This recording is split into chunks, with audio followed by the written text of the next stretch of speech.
Hi folks, welcome back to the Hoard. So let me show you what I'm up to. And as a matter of fact, I came up here to get the drill driver, and we'll check to see how things look.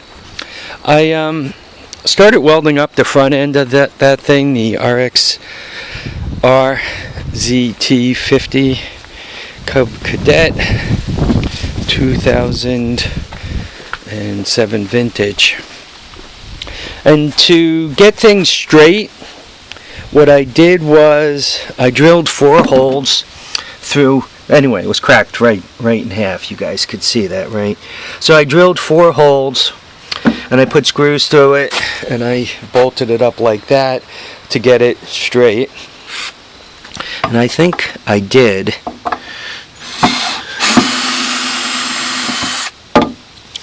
Left-handed, and I'm just getting to the point where I want to see how well I got penetration into the metal, right? Guys, whenever you take out screws, do yourself a favor, put them nowhere near the driveway. If not, your tires will be sure to discover them.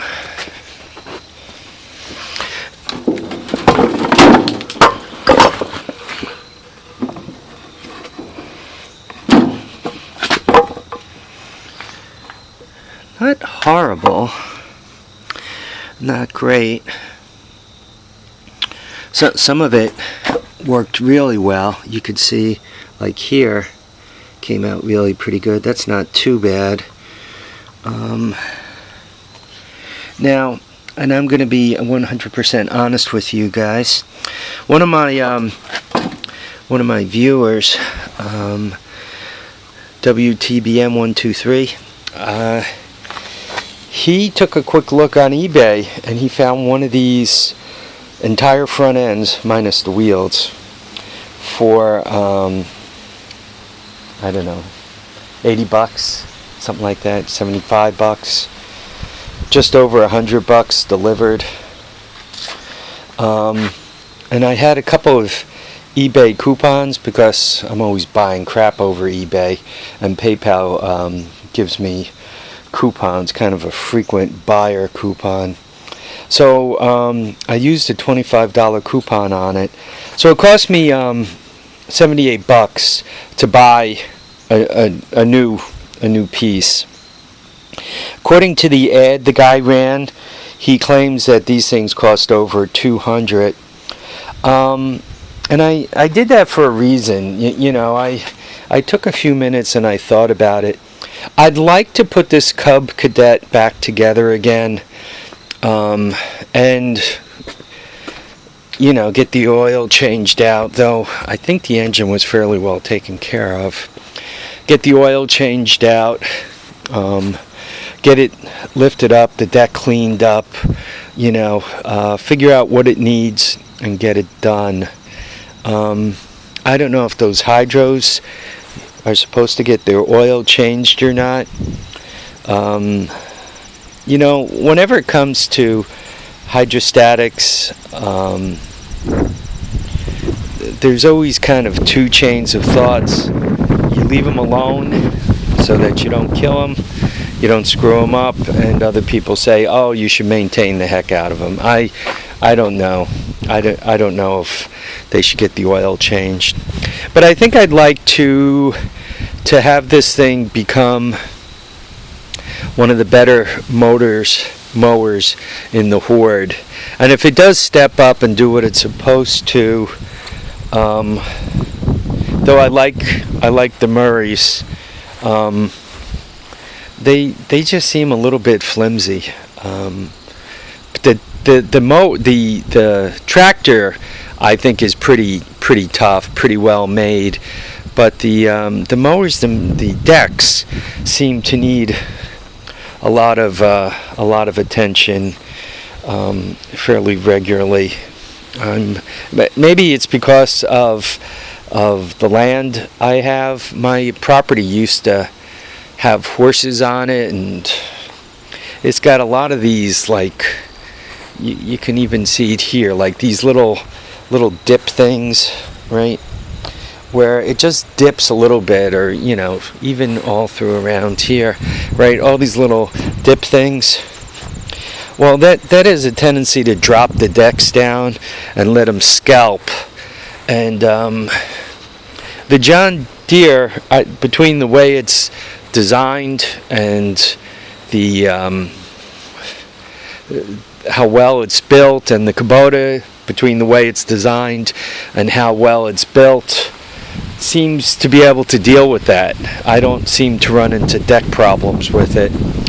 But this guy, and even the Sears, I have an LT1000 with wheels on the side in the reefer box there. It seems like I was always dealing with spindles, always having to put spindles on them. So I'm hoping the zero turn works out and it becomes more of one of the primary mowers. Between that and now that the Kubota is kind of fixed, so the other stuff might be finding itself leaving. I worked hard at getting it straight, and unfortunately there's some distortion in it from the pounding it's taken over the years. I'm gonna try. I'm gonna see if I can't get some bar stock or something across the top and bottom. That's a little too big, but I try to get. I mean, this is a saw blade, but I figure if I could get something here and here, and then across the bottom, particularly across the bottom, maybe even put a plate fully across here, get this leveled out and beat down, and put a plate right across the bottom. I think that might